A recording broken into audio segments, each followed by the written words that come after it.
Welcome back to our channel. My name is Ismaine and Robin. This is From the Outside In. I'm with my great friend Robin Kerner, who is also the co-host of this show. And today we are going to talk about the electoral system in the US, in UK, and France, and talk about the differences and what is good in one of these countries, one it's not good. But Robin, introduce yourself again. Yes. Well, I'm the same man I've always been on this show. I am an Anglo American, a British American, been a citizen for a few years. And as listeners to this show probably know, have been active in American politics for over a decade, much as yourself. Although, unlike yourself, Ismaine, I have not been a politician. I just help politicians occasionally. And here we are talking about or bringing an outside perspective on an aspect of American political or cultural life. And this time we're going to discuss voting in the electoral system, which is Yep. going to be interesting because there's a lot of variety in such things among nations. So, yeah, I'm looking And, forward to and, it. and, and I'm going to speak from experience because when I was in Yes. France, I ran 3 times for office. My name was 3 times on ballots. I ran for office here in the US twice and was elected in 2018. So I think I pretty know well, sorry, the system in France and in America. I don't know the one in UK, which you're going to speak of. But before we get started, please, if you have a chance, to like our videos, subscribe to our channels. We are on Rumble. We are also on um, YouTube. And I'm going to move just my camera a bit We're here. on There you YouTube go. when they don't censor us. We are on YouTube when they don't Yes. censor us. Or Exactly. when we go counter narrative. That is correct. Please help us grow. Every time you're going to share, like our videos, subscribe to our channels. That's going to help us grow. We don't receive any money, not now, not yet, but we hope that we can monetize eventually. So that's going to help us really to make better content, have the right hardware to always do better. So feel free to subscribe, like, comment, and share our videos. We have several of them talking about COVID, to recently talking about Tulsi Gabbard, about the death of the UK Queen. Plenty of good content that we're trying to share with a different perspective. But before we get started, and my video is not working again. Here you go.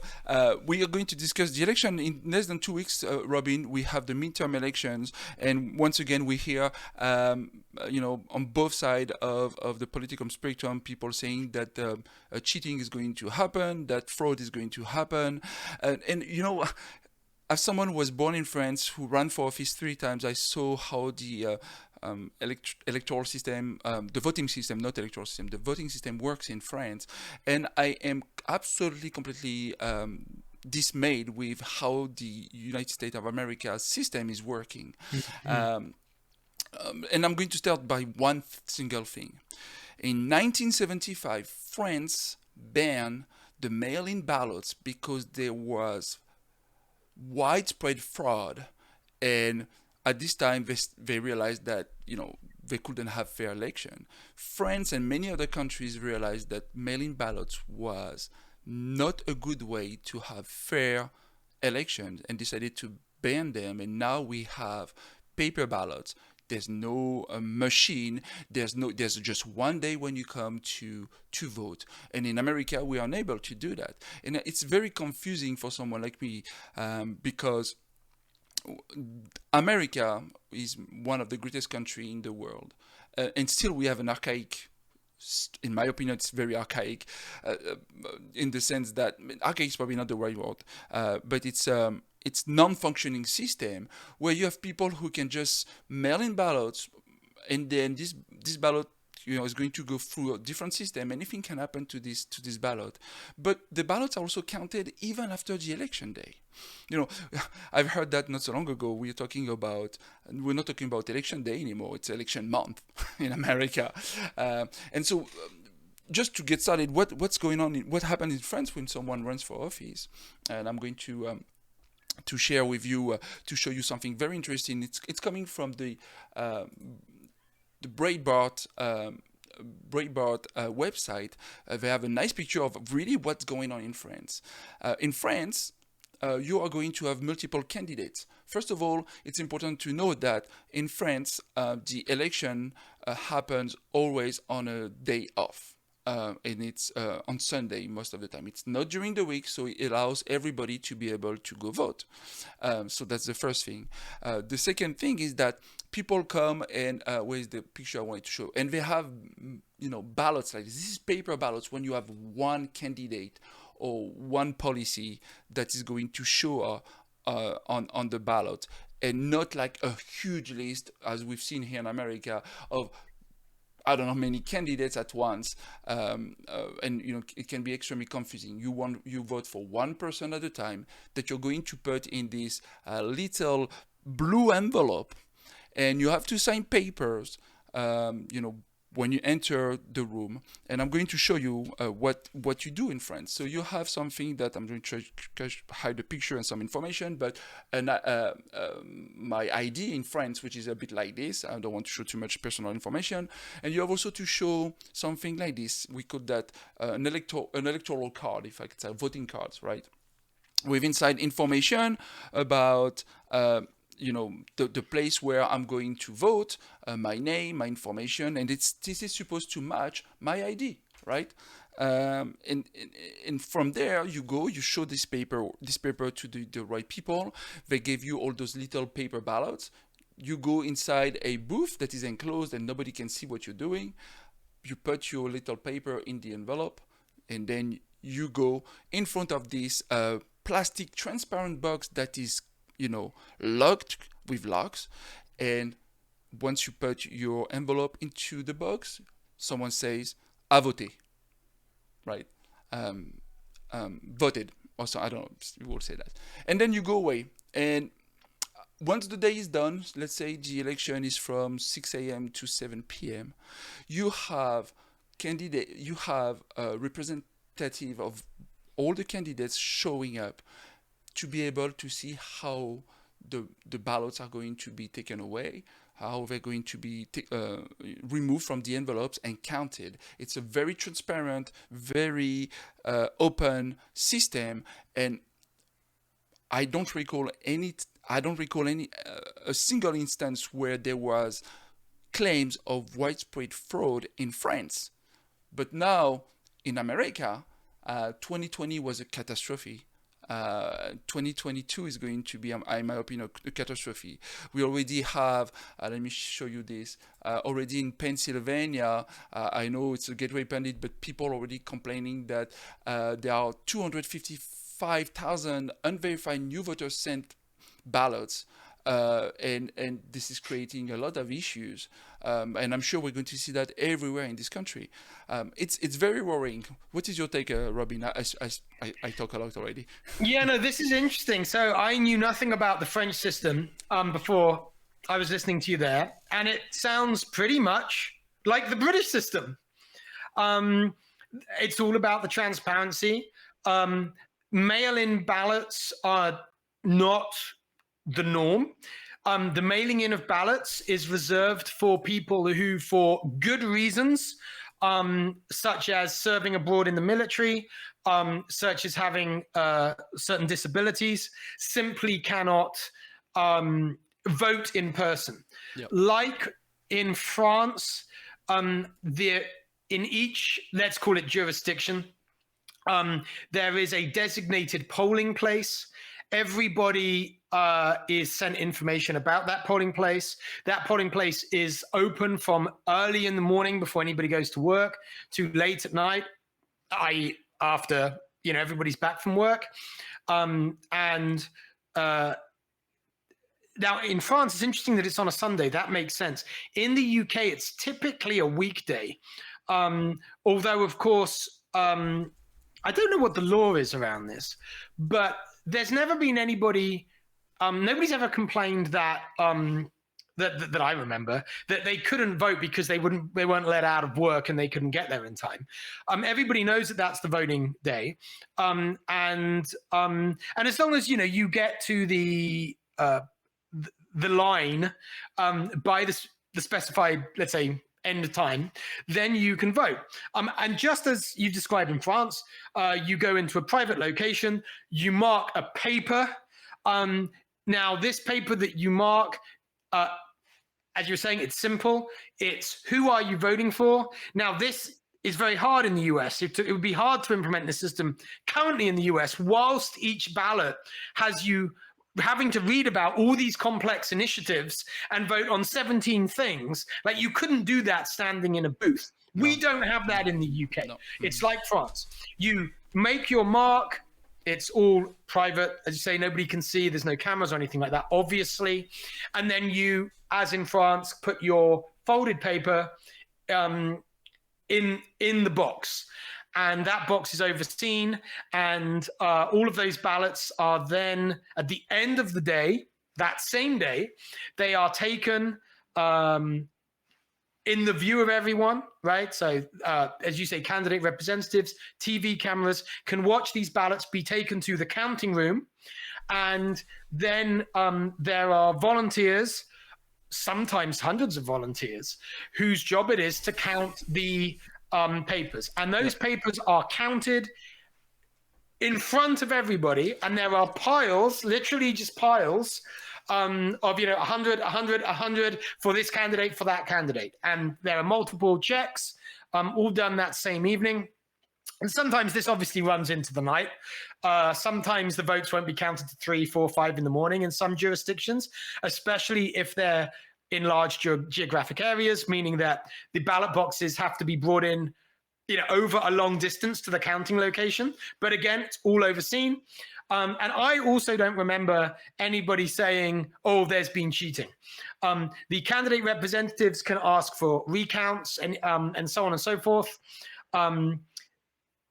But the counting work of a counter is checked by other counters, right? And it all just, it just seems to make sense. It's simple. It's simple. It doesn't involve unnecessary technology. And I know we're both here inviting the contrast with the American system. The American system has all of these steps that are rife for abuse, right? So we mentioned the mail-in ballots, the technology, the machines. Why have software, black box code when you don't need it? I mean, you don't need it. It seems very strange. The thing I should also mention is, in the UK, when you come to the voting location, you have to check your name. They ask you your name, yep, and then they check that your name and address are on the electoral roll for that jurisdiction. And it's actually really simple. Like that's kind of all there is to it. Now, I'm not sure about this. I do not think they demand an ID in the UK. But if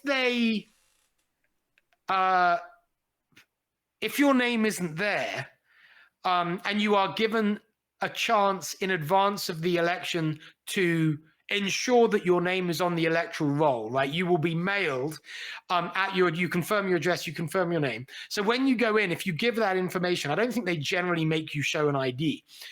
But nobody that I remember has ever said, oh, somebody voted for me. Like, I literally never have heard of that. I'm sure it'd be quite a news story if it happened. So yeah, that's it. And I just don't know why in the United States we willingly have a system that invites, if it doesn't invite fraud, it invites accusation of fraud and the appearance of fraud, probably all of the above.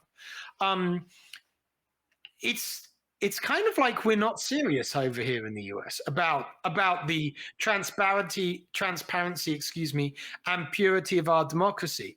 It's like we're not serious.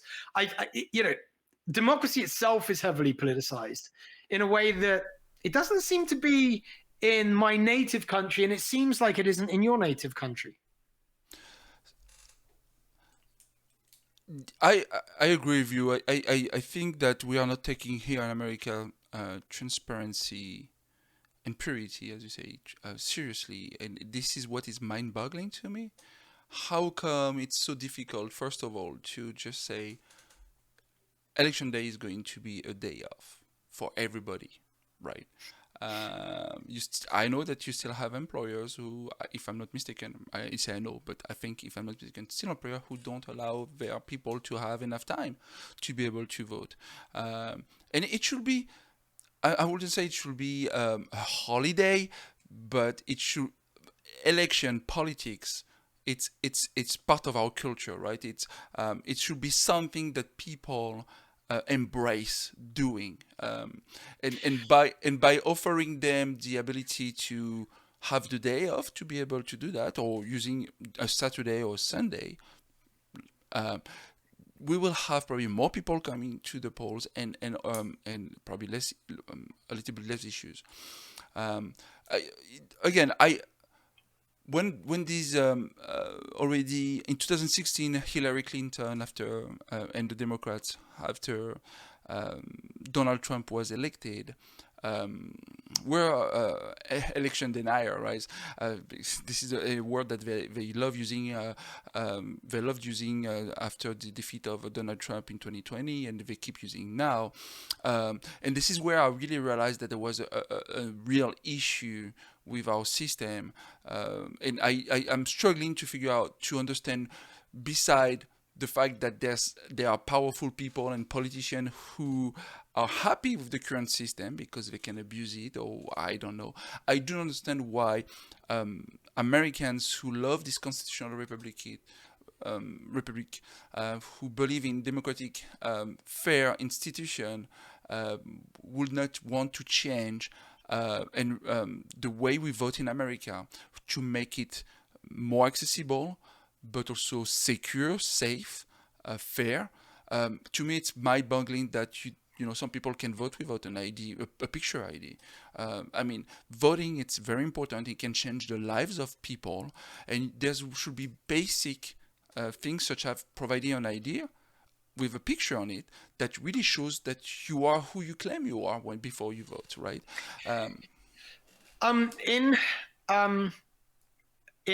I remember reading a great book by Greg Palast, who's on the left politically. He's written for the BBC, The Guardian, and before that, American outlets. He is an American. And he wrote a book called The Best Democracy Money Can Buy. And he did investigative journalism around, I don't know what we'd call them, fake ballots, falsified electoral rolls down in Florida in the contentious election that elected President Bush. And he presented lots of evidence. I mean, so this thing with Trump, Clinton, it's nothing new. It's been systematically going on both sides in the US, precisely because the system allows it. And, one area in which the simplicity is needed, but we don't have it, is also in the simple generation of voting rolls, right? Electoral rolls. And this is handled obviously by each local jurisdiction in the UK. And, everybody, if you're not homeless, you have a name and address. You have a name and address. And the fact that you have a name and address, and that the local, let's say, government, council, or whatever, can mail you there, should suffice to enable your name and address at the polling station to be matched to you, the human being. Now, in the US, you have these problems where the lists are generated including felons, people, or not felons, I'm sorry, dead people. Yes. Like the number of dead people on, right? Well, in the UK, in any developed Western country, when somebody dies, everybody knows about it immediately. It is very, very hard to die, right? And for that information to be not public domain somewhere very soon. There's a death certificate will be generated. There are very rare instances where little old men or ladies who had no friends, the corpses rot in the apartment for a couple of weeks, but pretty much that's it, right? Yep. So the public authorities have information about deaths, and therefore they can update those. They can trivially update voter rolls based on names and addresses. It's funny that local government, is not sending information in general to lots of dead people. So how is it there's lots of dead people on electoral rolls? It's because the information isn't being matched. And I don't mean in any sophisticated way. I mean in the way that the French and the British have been matching for 100 years. Names and addresses to lists of people that you have to identify yourself on when you go into the voting booth. And frankly, as I say, I'm not even sure. I mean, I'm not against ID to vote. I'm not that bothered about what that ID might be. In the UK, by the way, I remember now, you can show an official document that has your name and your address on it. So a bill, a bank statement, or a utility bill, which, by the way, in the US we use for all kinds of identification. That's enough. And it's like, is your name and address on this form? Yes. Can you just to check, sir? Can you give us any proof that you're at that address? Which means you're obviously alive. You are a voter in that jurisdiction. Okay, we're done. You actually don't need a picture ID for that. I don't think in the UK we use one, and I don't think you need one. If you live at a place, you can prove that you live at a place, and that's all there is to it. And that is confirmed by having the local government mail you beforehand. It's not hard. And so the really interesting question is, we know the answer to it, I suppose, but I was going to say the really interesting question is, why on earth do we keep not doing something that is pretty much trivial to do and has been successfully done in dozens of nations for decades, if not centuries?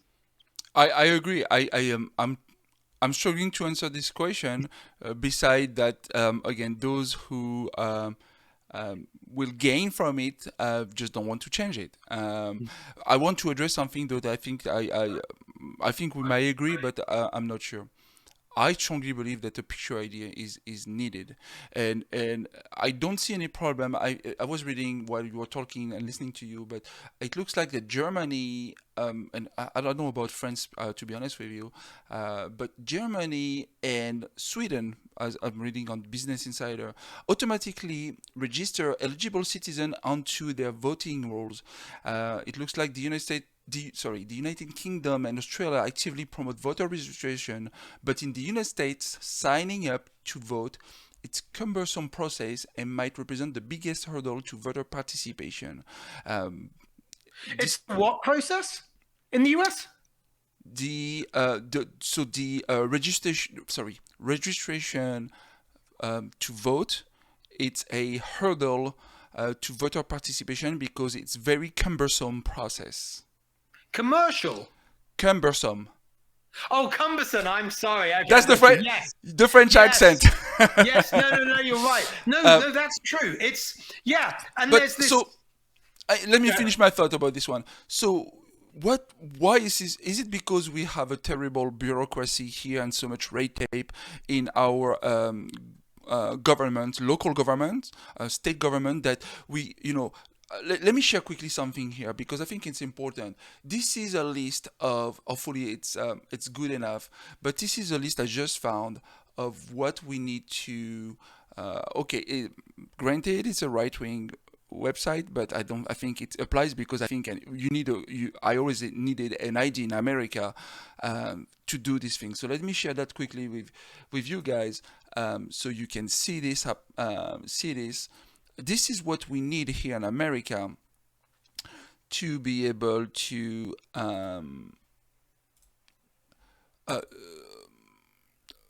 with an ID. So you need an ID. Okay, that's really quite small. I don't know if people are going to be able to see that. Let's see if I can do this. Here thank you. Yeah. Let's see if I can move a bit and here do some. Yes. So In America, you need this. You need that to happen. You need an ID for that to happen. To drive, to board around in a That's plane, right. to Actually, go you do. to a doctor, to apply for a job. All of these are absolutely things that you need an ID for. So I would say that probably, I don't know what, 90% of the American population is probably doing at least one of these things here. Therefore, need an ID, if not the whole population beside kids, right? But everybody in age of voting, 18 years old or plus, um, to be able to do any of these things needs an ID. All right. Why in America we don't say, you ask for an ID or a passport, we automatically register you to be able to Right. vote. Why don't we do that, right? It should Yes. be simple as that to be able to do that. But no, we don't do that. When I came to this country and I became a US citizen in 2015, I was asked if I wanted to register to vote. I was too. I shouldn't be even asked for. I should say, yeah, it should be automatic, right? Yes. Why do you ask people if they want to vote or not? I mean, if you are a US citizen, it's your duty. I believe it's a duty. I think I missed once a local election because I was sick, and then I completely forgot to do a a ballot for when you're sick. But I've always voted since I've been American. In France, I think I almost voted all the time, besides maybe a few times where I couldn't for different reasons. But I think it's a duty, and it should be just very simple. You have you make a request for an ID or a passport, automatically you register to become a voter. And I'm confused why in America it doesn't work like this. By the way, I just want to say, I don't think it's a duty to vote, but that doesn't mean I don't think it should be automatic. Of course, it should be automatic. If you are known by public authorities to exist in a jurisdiction, then you should be on the voting rolls, right? And there it is. We pay. Well, yeah. I mean, I mean, it's kind of mind-boggling. It's hard to know even how to continue the conversation because the whole thing is so absurd. But why don't you think we should have a duty to vote? I mean, this is, again, politics is downstream of culture, right? And voting for your representative at the local, state, and federal level, these people are going to decide of the future of the country, your own prosperity, what you can do and not do, how your rights are going to be protected or not, how you gain new privilege or not. I mean, there's so much. We see years after year, although things might have changed here in America, but we see that a lot of people don't go vote, and if people were, I don't want to force people to vote, but I still think that they should have this value of the duty of going to vote, because people understand how important politics has become in every aspect of our lives, right? And I would love, it's like when I said a lot of times, a lot of people are saying, oh, if you believe in make America great again, you whatever racist stuff like this. And I say, as an immigrant, I think make America great again should be in the DNA of every American. Who doesn't want to make his country great again anyways, right? And I still believe that voting should be almost the same. People should feel that deep inside of them, it should be the DNA. Hey, we want to be part of the electoral process. We want to elect the right people. And if we don't do our duty, we are going to be in this mess. Look, Congress, what is it? The percentage of people who like Congress today is right, not even 30%, right? Because Americans keep voting either for not the good people, or we don't have enough people coming to vote for the right guys, right? So I'm struggling with this idea of not making it a duty as far as a moral standpoint without forcing people. Yeah, well, so if something is a duty, then you're saying they should be forced, and I'm saying it's not a duty. I mean, I'm using a more technical definition of duty than you are. Okay. So what I'm saying is, I think for example, it is a perfectly legitimate and morally defensible view to say the thing is so corrupt, these candidates are so all, let's say all accepting of the assumptions that I really wish to overturn or challenge or whatever, that it's not worth my time because I believe they're all part of the same problem. I'm not saying that's my belief. I'm just saying that a reasonable, decent person, for example, might say that. I think it is often. I vote. I believe, as you, that voting is important, and I like to exercise that right. But I think it is a right, not a duty. But it is often the case, and I'll probably be doing this week, right?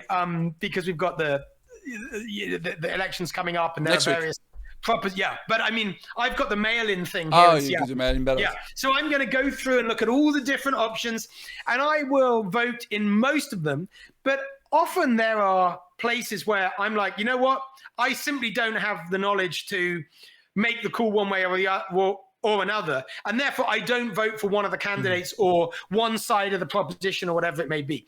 I think that's actually a responsible thing to do, and I think it would be responsible for another person, depending on how they feel about themselves and their own knowledge and wherewithal, to decide that they don't have the knowledge to make the call on any of the propositions or candidates on the ballot. I think that's morally defensible, and that's why I say it's not a duty to vote. Okay. But I certainly agree with you that it is important. I certainly agree with you that it is of moral consequence as well as political and practical consequence. That's what I'm trying to say when I'm using the word duty, right? It's I'm looking right now on the definition of duty, and it says a moral or legal obligation. I think to me it's a moral obligation to go vote, but I don't think it should be legal. But I would actually say on the idea of moral obligation and duty, I actually do feel quite deeply that if I vote for somebody who does something, let us say, indefensible, then I have moral responsibility for that in some way. Not completely, but that it is something I have to consider. This is why, for me personally, and I'm slightly going on a tangent, but I think it's relevant. Some people often say, or I should say, many people in the American duopolistic system say, you're wasting your vote if you don't vote for Republican or Democrat. If you vote for anything non-standard, you're wasting your vote. That argument absolutely doesn't wash with me, because of this issue of integrity of moral responsibility when it comes to a vote.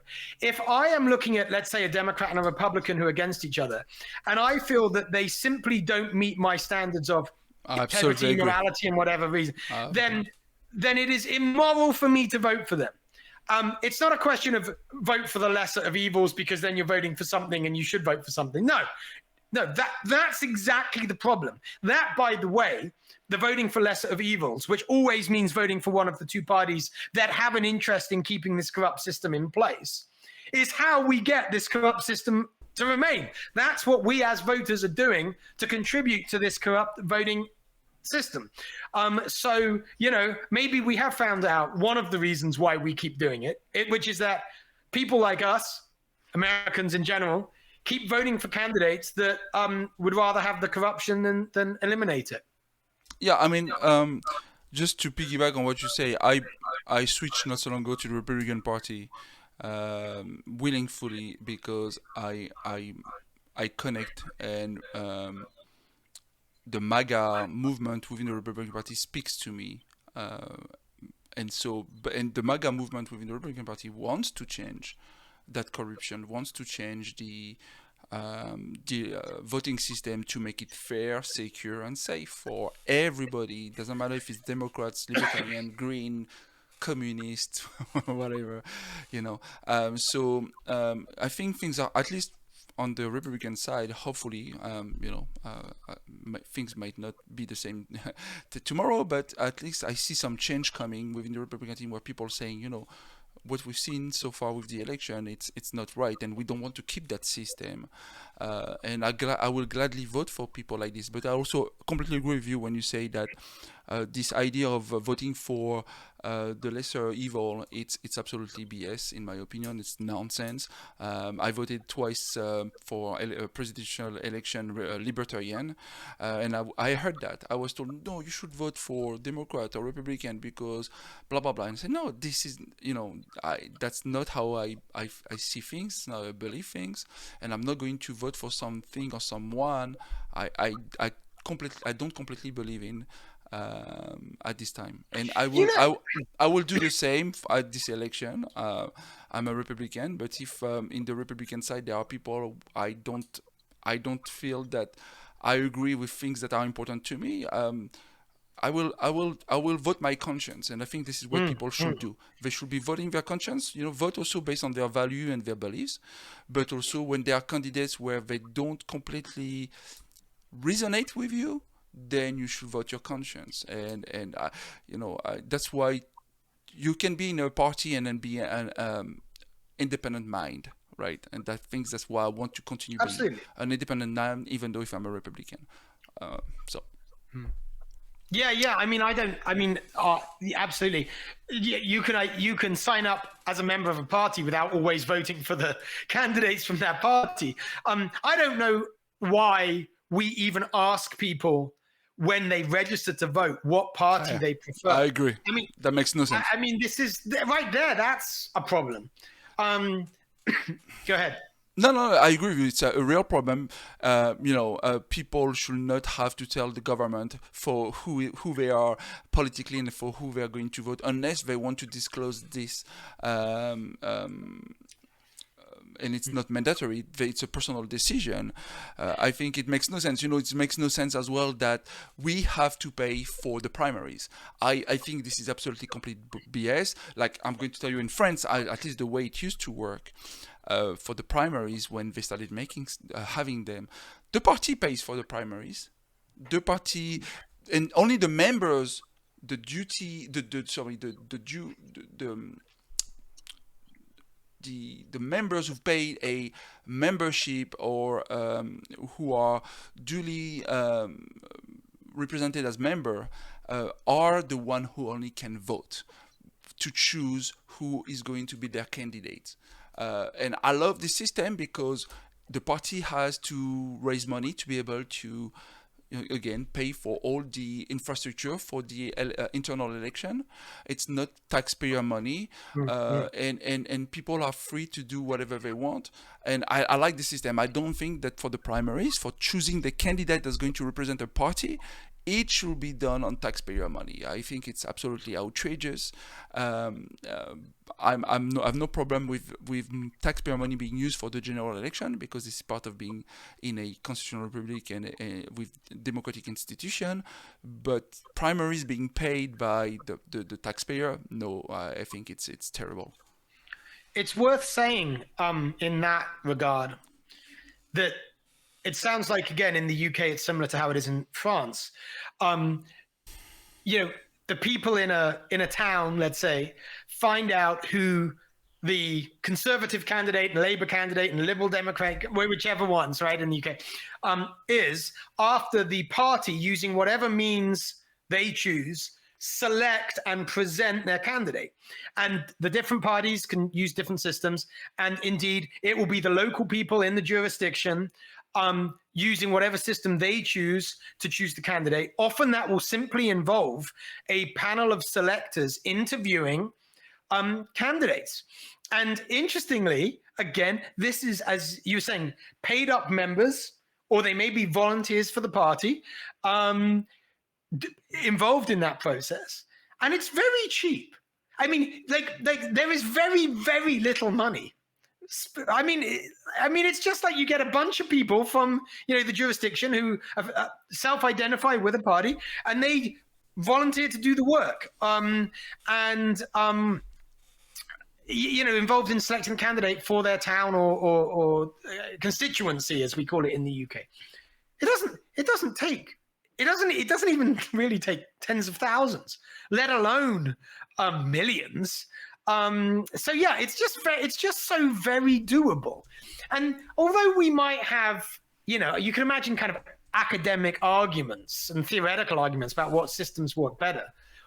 I would just invite people to look around and see what works. Yes, I agree. I literally cannot remember in my entire life a news story about a complaint regarding how a candidate was chosen within a party. You know, I mean, there are laws that govern it, of course. There are certain anti-corruption laws. You have to have those, but other than that, get on with it. It's astonishing what we've accepted, and maybe in the US. And I wonder if the fact that we do accept this clearly corruptible and corrupted system involving technology, mail-in ballots, all these, shenanigans.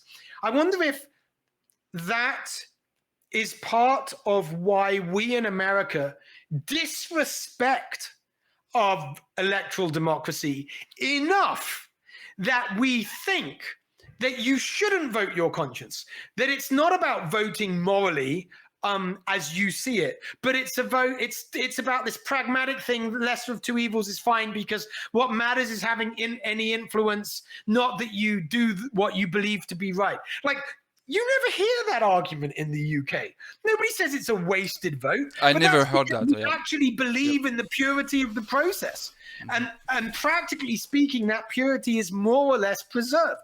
And you can preserve it using cheap technology that you could use 100 years ago, namely a pencil, paper, and boxes. One thing I wanted to mention is that in France, again, last time I voted was 2008, so it's been a while.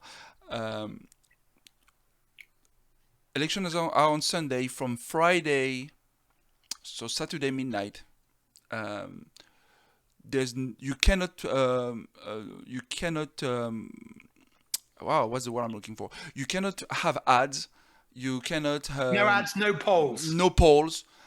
You cannot also go to give people flyers or stuff like this. Everything is to a stop, because they believe in France, and which I agree to, that it's a way to prevent people to be influenced by the polls and vote a direction or another, because they got some influence that could sway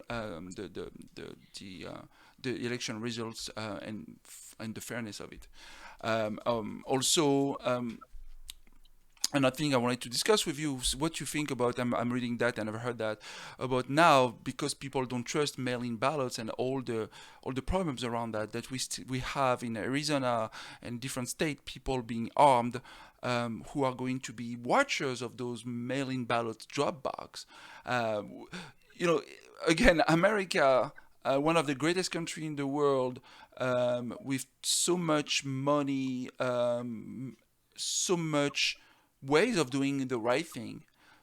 We come to a state of the affair where we have people who are getting armed because they don't want to see. They want to protect those drop boxes. They don't want to see people coming with, because they harvesting ballots, coming with dozens of them, if not more, and put them in the drop box when people are not supposed to do that. We've come to a place where I think this election might really end up in something terrible, because what I've heard today is that right-wing people are doing so, but then you are going to be the left-wing who are going to be happy and are going to try to make this guy go away, say, hey, you have nothing done, and then people are going to start fighting. I think it's very scary for the upcoming election to see that we came to a place now where we need to have armed people defending the drop box. What do you think of that? Yeah, I think this all just goes to what we were talking about regarding the need for simplicity and transparency. These problems, there's only room for these problems to arise and arguments to occur when you have complexity that raises these kind of questions, right? This kind of, these reasons for skepticism. It's appalling. It's kind of appalling. I think, it's important, here, Americans, for some good reason, say greatest country in the world, right? You can argue it, but, as you've just said, But then we have this electoral system, and our mess, our healthcare mess. It's just like we've got to wake up. We've got to wake up to these vested interests that keep these forms of complexity to serve certain purposes that aren't the true public purposes that they are supposed to serve. It's I don't know. It's upsetting. It is. It's upsetting because Americans can be quite morally serious about many things. So, for example, we were talking in an earlier show about the Dobbs decision and overturning Roe versus Wade, and Americans on both sides of that issue, they get het up, and although other parts of the world look at America and go, "Oh, you're so backward, you haven't come, you're still arguing this," right? No, actually, you flip that on its head. What that maybe shows is that Americans are morally serious about morally serious issues, even when they disagree. Well, if we have that in us as Americans, why not our own electoral democracy? And why not actually our healthcare? I mean, I know that the healthcare is a big political issue, and I know that's not what this show is about. No. But what that is an issue that would warrant marches in the streets. Like, we know what's going on with medical bankruptcies. A huge fraction of bankruptcy is down to that because, yes. And we, and we know why. I mean, we'll do another show on that. But yes, there's there are many things that, I guess this is my point. We've created a system where we've added complexity and difficulty that causes problems. So we're not even saying here, we need, look at my wonderful, clever system to sort out healthcare or sort out electoral, to sort out democracy and voting. No, what we're saying is, let's just stop doing the things that make it a mess. Let's just decide to stop doing that. And that, as we, I think, are showing in this episode, when it comes to how we vote, we can do that with voting in quite an easy way, Yes, and in fact, America doesn't have to take it from two co-hosts of a little podcast. They can just look at what goes on in other serious nations around the world, like France, like the UK, that have been running it without a problem for decades, centuries. I wanted to add that hopefully I can make the connection with our subject. When I say America is great, it's I really need to clarify, because I know I said that today and I said that to a previous show. America is great because of its constitution, because of its ideals, because of what it was before. It was a shiny example, a beacon of freedom and liberties when a lot of people in the world wanted to come. This country has a lot of potential to become great again because of what our forefathers have put in place. And if we go back to the overarching values and principles, we can become a great nation again. I don't believe America is great right now with everything we're seeing. But I still believe in the greatness of this country as far as the ideals, the overarching values, the Bill of Rights. There's no other country that match that in the world, in my opinion. And that's, and again, France is not a too bad country, but I decided to move to the US because there was at the time that culture of freedom and liberty, that culture where America is really the land of opportunity. And I still believe in America as all of that for itself. But it's not yet there. It's not here anymore. And people like you and me and other people, we can work together and make America great again. Make this country a place where people can work hard and live in prosperity and safety and care for their children, and and not having people sexualizing them, or all the crap we've been seeing there. This is what I'm saying when I say the greatest country in the world. It can go back to it. I don't believe with the current affair and everything we're saying right now, it is. I am hopeful that the midterm election can help going back to this original idea of what America should be, and but again, if we don't address the election problems, we are not going to be great again. And so before we finish this show, can you and I agree on probably few points that and we can discuss that will make this voting system better and simpler? We can start by the first one. Every time someone need an ID, if it's a driving license or if it's a passport, they are automatically registered to vote. The second thing will be having a day off for everybody. I am a big proponent of doing that during a weekend because people are off and most people are off and don't work. Actually, we don't even need that much. We could just say that to an employer, if you have to give, let's say, 2 hours off, right? If somebody asks for the time off to vote on an election day, then that time has to be provided. And if you don't like that, I would say you cannot seriously, on the one hand, require by law a company to pay for a woman to be away because she's pregnant for months and months and months, right? But not pay somebody for 2 hours to go and vote, because you do have a right to vote. You don't, just as you have, a right to have a baby. But if we can force people to, force companies to pay out thousands and thousands and thousands to support people's right to have babies, then we can make them pay, $50, $100 to allow people to leave the office for 2 hours in the morning or afternoon of an election day if we decide to put our election day on a work day. Yeah, so we don't even need a whole day off. Yes, I agree. I think it would be better than what we have today. It looks like that not every state, and maybe I'm mistaken, maybe we're mistaken, but it looks like not every state have a law saying that employers have to allow their employees to take 2 or 3 hours to be able to vote. But I think also one of the things that France has that on a Sunday, it's because it allows people to go together, make it something a special day, right? You do that as a family after your Sunday church and your Sunday lunch. You go as a family with friends. It motivates people, when you're like, I just have to take 2 hours going from work, go from the commute, especially for people working from an hour or two from work. A lot of people are not going to do that.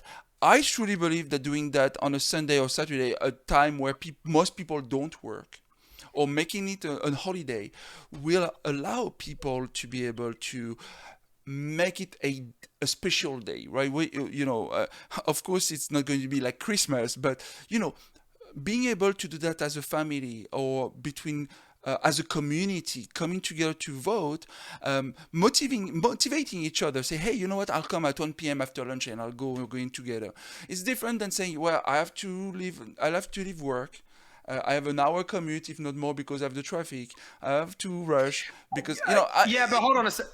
Well, yeah, okay. I see what you mean. Yeah, does it make sense? Yeah, right. I was going to say that in the UK, there are so many polling stations, so in schools, in churches, that nobody has to travel very far. But I guess if you are working, there are probably some cases where you're working a long way from where you're voting. I guess that is true for some people. Yeah. I'll give you my example. I'm happy. I'm lucky. I work from home.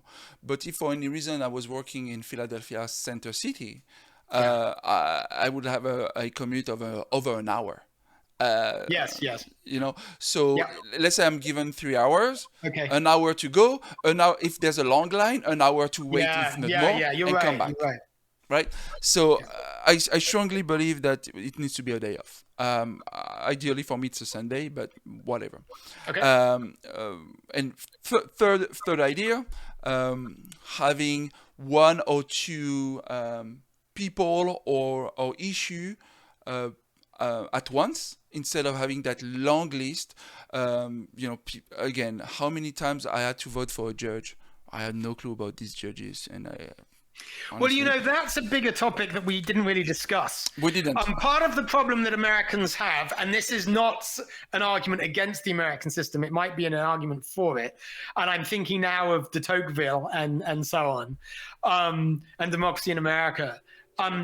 There is a lot that needs to be said about the fact that the Americans democratize all kinds of offices that are not democratically elected in in Britain, and I'm sure in France. And we can argue that both ways. But to be fair to the Americans, having completely taken down the American system, there is a difficulty because of the sheer number of offices that are voted for that would have to be accommodated. Although, go ahead. But I think we could separate the elections. So, for instance, this midterm we have U.S. State House and State Senate. We have U.S. House and U.S. Senate, and we have a governor and probably other election or issues that been voted on. Why don't we do an election for a state election, then federal election, and you don't and again and also we go back to a real paper ballot where there's it's real, it's humans counting them with no possibility of very little possibility to cheat of fraud. Again, the same way we've seen in France and in UK. I wouldn't mind if you had, that little paper ballot with a couple of names, or that you can write down the name of the people. But a better system than what we have. I think those machines don't work.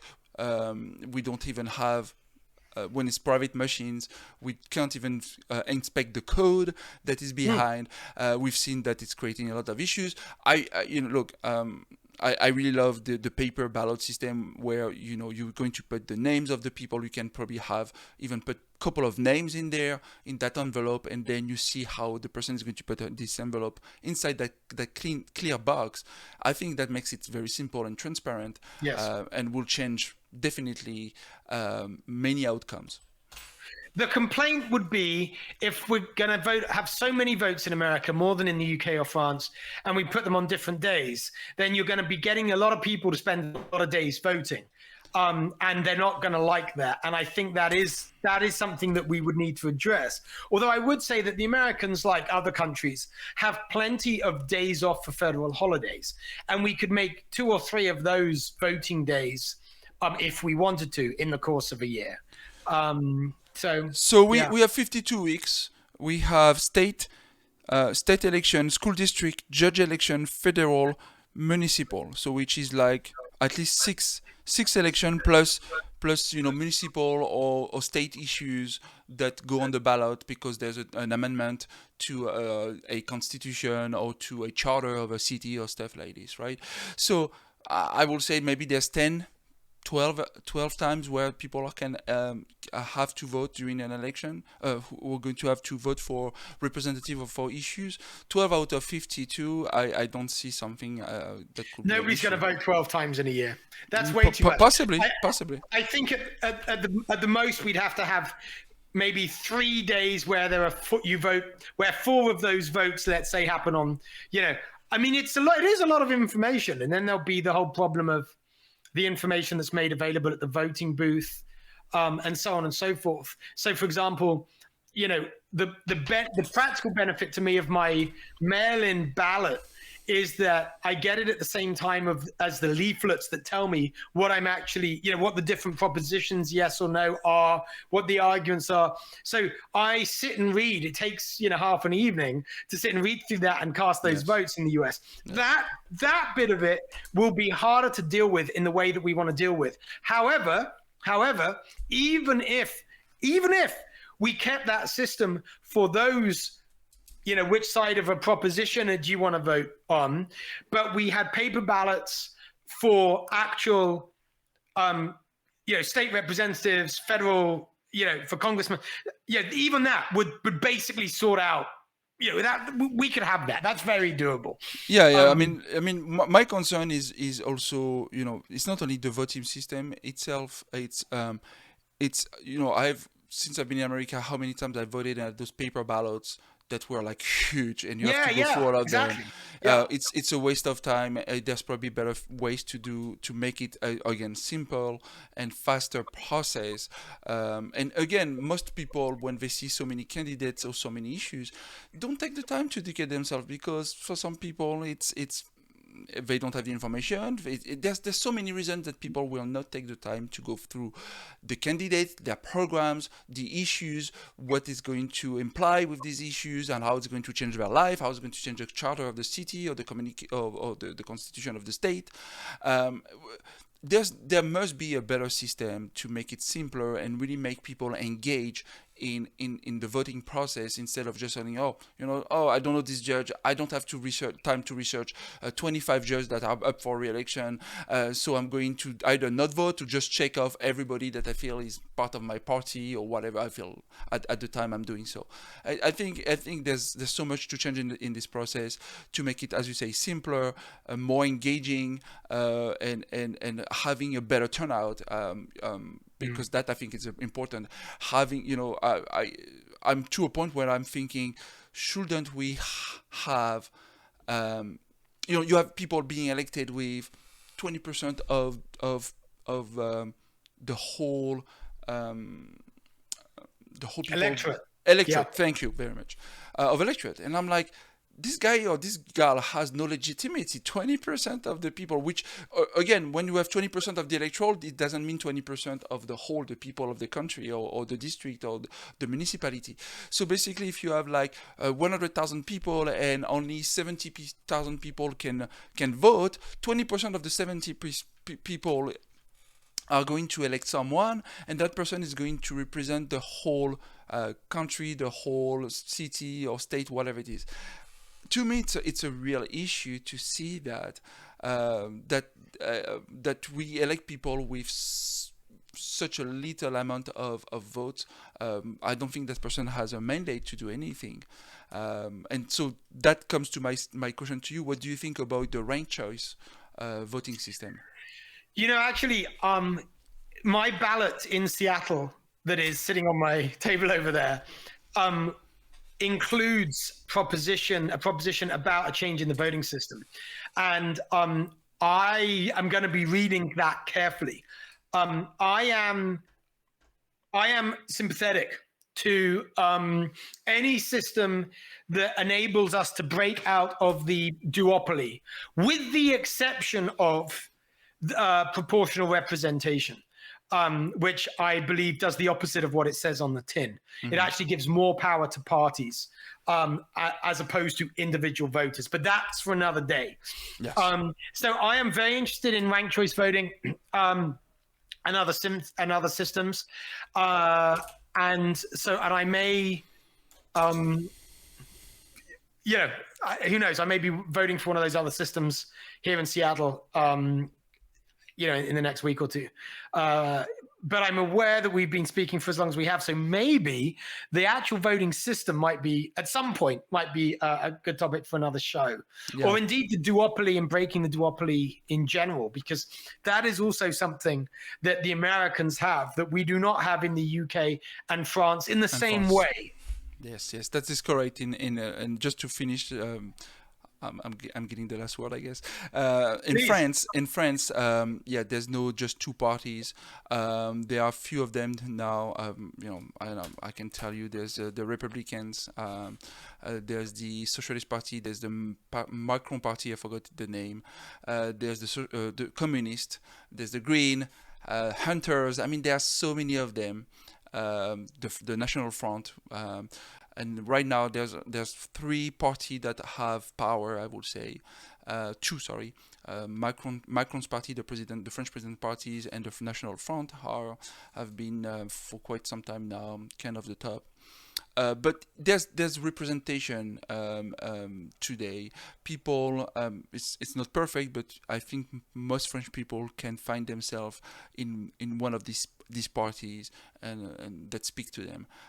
And you're absolutely right. Today we just have in America, I would say, three major parties, in my opinion: the Republican Party, Democratic Party, and the Libertarian Party. But only the Democratic Party and the Republican Party have a strong hold on the whole system, if I can say like this. So, yeah, and that's the important thing that I think is worth another show, is that it's not that they it's not just that they have the biggest brands and access to the public because they're the biggest parties. It's that the Republicans and Democrats come together to make laws that actively exclude other parties. And that's what I mean by the duopoly. That's why I count them separately, because I regard them as colluding against democracy. And that's the thing that I do not believe goes on in the UK. So I don't think you have a duopoly in that sense, that there's actual active legal attempts, to keep other players out of the game. In the US, the two biggest players make rules to keep other players out of the game because it makes their job easier to hold power. And I think that is appalling. And I think we should be ashamed of it. I agree absolutely with that. That this is appalling. It's shameful, and hopefully people like you and me can do our part to change that, because that needs to be changed.